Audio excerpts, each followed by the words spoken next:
बच्चों, आज हम देखेंगे क्लास 12 बायोलॉजी का first chapter which is sexual reproduction in flowering plants. जब भी हम सेक्सुअल रिप्रोडक्शन की बात करते हैं तो इसमें इन्वॉल्व होते हैं दो पेरेंट्स, एक मेल और एक फीमेल, और इसमें होता है गैमीट फॉर्मेशन। यहाँ पर हम देखेंगे फ्लावरिंग प्लांट्स में सेक्सुअल रिप्रोडक्शन। फ्लावरिंग प्लांट्स का जो डिवीजन है प्लांट किंगडम में वो है एंजियोस्पर्म। तो यहाँ पे हम सारे एंजियोस्पर्म में रिप्रोडक्शन कैसे होता है, गैमीट्स कैसे बनते हैं, ये सारी बातें करने वाले हैं। तो इस चैप्टर को हम कुछ हेडिंग्स में पढ़ते हैं। सबसे पहले हम ये देखेंगे फ्लावर में मेल और फीमेल स्ट्रक्चर कौन सा होता है, कहाँ पे गैमीट्स बनते हैं। फिर हम देखेंगे गैमीट का फॉर्मेशन कैसे होता है, male gamete microsporogenesis, female gamete megasporogenesis, पूरी प्रोसेसेस हम देखने वाले हैं। फिर हम देखते हैं इसमें जब गैमीट्स बन गए हैं तो अब वो ट्रांसफर कैसे होंगे, क्या तीन तरीके हैं, cross pollination, self pollination, autogamy, geitonogamy, xenogamy, ये सारी चीजें देखेंगे। फिर हम फर्टिलाइजेशन देखते हैं इस चैप्टर में। फिर एम्ब्रियोजेनेसिस का बहुत ज़्यादा इंपॉर्टेंट पार्ट आता है और लास्ट में सीड एंड फ्रूट फॉर्मेशन देखते हैं। तो एक एक टॉपिक लेकर इसको चैप्टर को खत्म करेंगे। सबसे पहले आ जाते हैं फ्लावर का स्ट्रक्चर देख लेते हैं बच्चों, ठीक है। तो काफ़ी बार आप जूनियर क्लासेस में भी इसको काफ़ी बार देख चुके होंगे, एक बार फिर से इसको समझते हैं। तो जब हम एक फ्लावर देखते हैं बेटा तो उसमें बहुत सारा स्ट्रक्चर हमको देखने को मिलता है। जैसे पेटल्स, जो कलरफुल पार्ट होता है प्लांट का, जो कि पॉलिनेटर्स को अट्रैक्ट करने के लिए बहुत ही कलरफुल ब्राइट कलर के फ्लावर्स होते हैं, that is because of petals, और पेटल्स के ग्रुप को हम बोलते हैं कॉरोला। नेक्स्ट बेटा हम देखेंगे यहाँ पर ये सेपल वाला स्ट्रक्चर दिख रहा होगा। सेपल के ग्रुप को हम बोल देते हैं कैलिक्स, के बेसिकली ग्रीन कलर के होते हैं, यूजुअली ग्रीन कलर के होते हैं, और प्लांट को बर्ड के स्टेज में प्रोटेक्ट करके रखते हैं। प्लांट को नहीं, फ्लावर को प्रोटेक्ट करके रखते हैं। आगे देखेंगे जो पूरा फ्लोरल एक्सिस होता है ये थैलेमस के ऊपर होता है। थैलेमस के ऊपर ये पूरी वोरल्स अटैच होते हैं। मेन पार्ट अगर हम देखें बच्चों तो इसमें यहाँ पे एंथर और फिलामेंट देखेंगे आप। ये एंथर है, यहाँ पर मेल गैमीट होता है यानी कि पोलन ग्रेन होता है, और इसको होल्ड करके रखता है ये फिलामेंट, ठीक है। इन दोनों को साथ में मिला के बोलते हैं स्टेमेन। यहाँ पर आप मेन लिखा हुआ देखेंगे तो आपको याद रखना है कि जो एंथर और फिलामेंट है बेसिकली मेल पार्ट है, और इसके पूरे ग्रुप को हम बोल देंगे एंड्रोशियम, ओके। नेक्स्ट आ जाते हैं फीमेल पार्ट पर। तो यहाँ पे आप ये वाला पार्ट देख रहे हैं, ये है स्टिग्मा, बेसिकली जहाँ पर पोलन ग्रेन आकर अटैच होता है। इसके बाद बिल्कुल ही स्टाइलिश सा एक पार्ट दिख रहा होगा आपको, पतला सा, ये वाला पार्ट है जहाँ पे पोलन ट्यूब का फॉर्मेशन होता है, इसको बोलते हैं स्टाइल।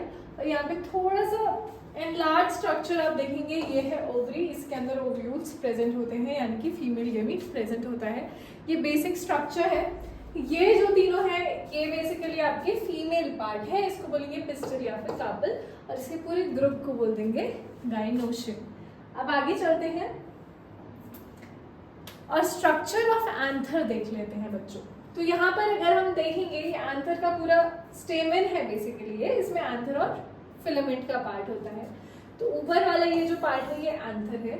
यहाँ पर आपको दो लोब्स दिख रहे होंगे। तो जो एंथर होता है वो बाय लोब होता है, ओके। एंड इसको जो होल्ड करके रखता है ये वाला पार्ट होता है बेटा फिलामेंट। अब फिलामेंट जहाँ पर फ्लावर के एक्सिस से अटैच होगा वो होता है प्रॉक्सिमल एंड, और जहाँ पर एंथर से अटैच होता है वो होता है बेटा आपका डिस्टल एंड, ओके। अगर इस एंथर का हम टीएस ले लेंगे तो आपको कुछ इस टाइप का स्ट्रक्चर दिखेगा, यानी ये लोब 1 है, ये लोब 2 है, और इसमें दोनों लोब्स में दो दो थीका होते हैं। तो मान लीजिए ये थीका 1 है और ये थीका 2 है। तो डाइथीकस बाइलोब स्ट्रक्चर होता है एंथर का।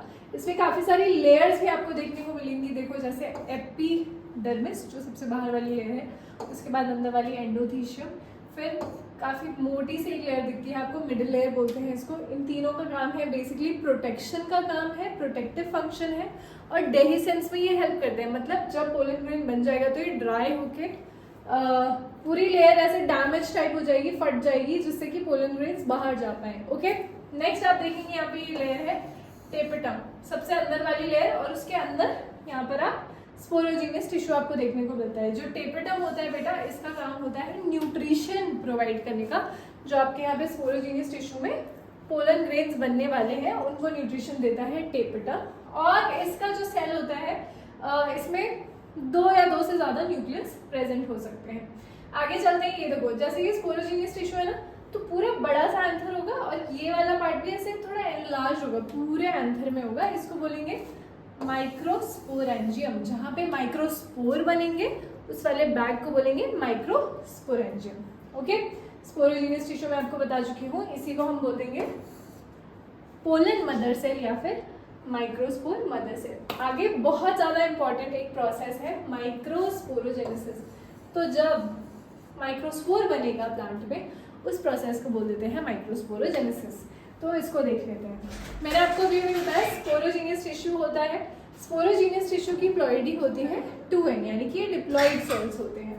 ओके, पोलन मदर सेल या फिर माइक्रोस्पोर मदर सेल भी हमने इसको बोला था। मियोसिस करेगा बेटा, मियोसिस रिडक्शनल डिवीजन करेगा, रिडक्शनल डिवीजन करके डायड बना, टेट्राड बना। मियोसिस जो होती है रिडक्शनल डिवीजन, वो 2 पार्ट्स में होती है। तो मियोसिस 1 के बाद 2 सेल और मियोसिस 2 के बाद 4 सेल बनते हैं। हर एक सेल से, यानी इन चारों में से हर एक सेल से एक पोलन ग्रेन बनेगा। इसमें माइटोसिस होगी, माइटोसिस होकर 2 सेल।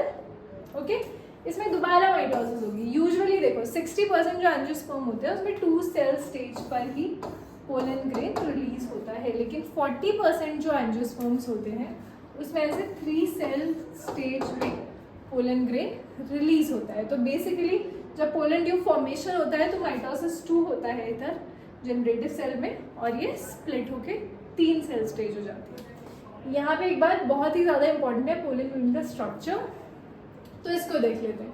देखो, ये मैंने आपको बताया ये 2 सेल्स बने थे,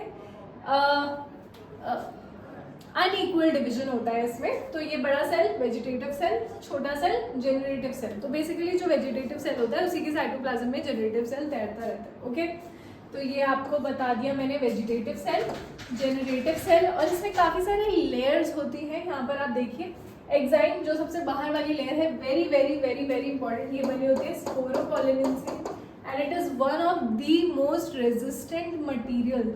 मतलब कोई एसिड है, गर्मी है, सर्दी है, ये जो चीज़ है एक्साइन, ये डैमेज ही नहीं होती है। ओके, इसके अंदर वाली लेयर होती है एंटाइन, ये सेल्यूलोज या फिर पेक्टिन की बनी हो सकती है, और उसके अंदर होती है प्लाज्मा मेम्ब्रेन, उसके अंदर वेजिटेटिव और जनरेटिव सेल। यहाँ आप देखेंगे, यहाँ पर जो लेयर है वो मिसिंग है। तो बेसिकली क्या होता है कि इसको बोलते हैं जर्म पोर, और यहीं से बेटा पोलन ट्यूब का फॉर्मेशन होता है। क्लियर है इतनी बात? तो this is about microsporogenesis and pollen grain. अगले पार्ट में हम देखेंगे megasporogenesis, which is very interesting and very important process, so stay tuned for that.